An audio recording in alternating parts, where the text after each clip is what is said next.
माननीय सदस्य श्री उमेदराम बेनीवाल जी, उमेदराम बेनीवाल जी, उमेदराम बेनीवाल जी महोदय, आपने मुझे राष्ट्रपति जी महोदया के अभिभाषण पर बोलने का अवसर प्रदान किया।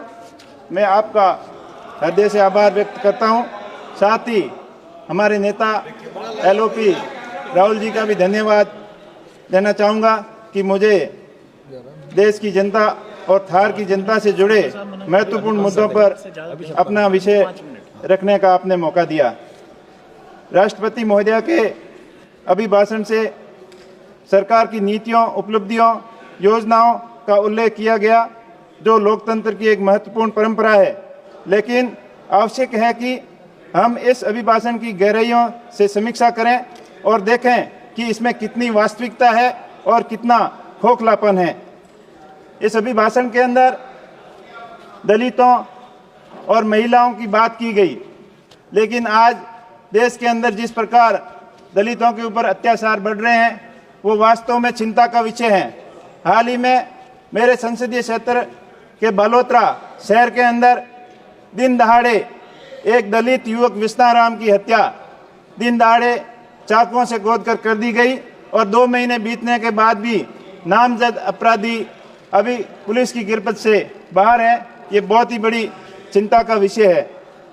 अभिभाषण में देश की वास्तविक समस्याओं, महंगाई, बेरोजगारी, असमानता, कृषि संकट, किसान आंदोलन, भ्रष्टाचार और मणिपुर हिंसा और महिलाओं की सुरक्षा, न्यायपालिका की स्वतंत्रता, इन पर कोई ठोस चर्चा नहीं की। इससे दिखता है कि सरकार इन मुद्दों को लेकर अपना ध्यान भटकाना चाहती है। मैं किसानों की बात करूंगा।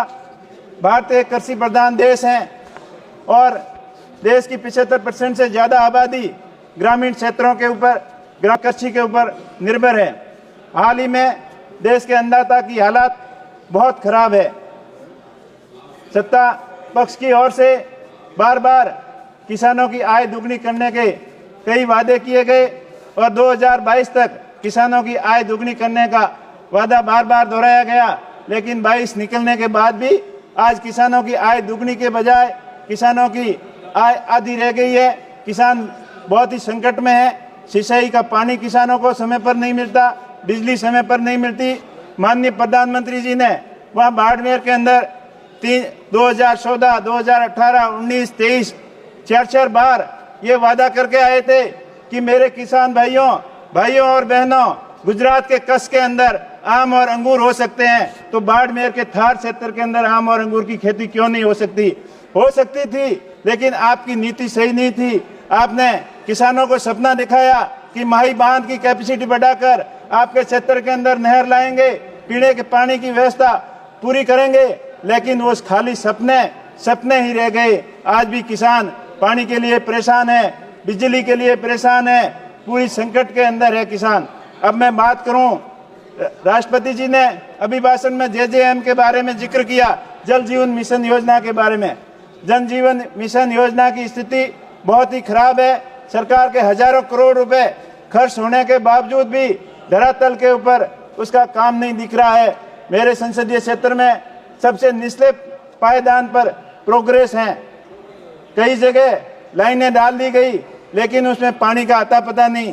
कंस्ट्रक्शन इतना घटिया निर्माण है, सही योजना का सही प्लानिंग नहीं होने की वजह से किसानों को पीने का पानी नहीं मिल पा रहा है और साथ ही साथ पशुओं के पानी के लिए कोई गणना नहीं की गई है।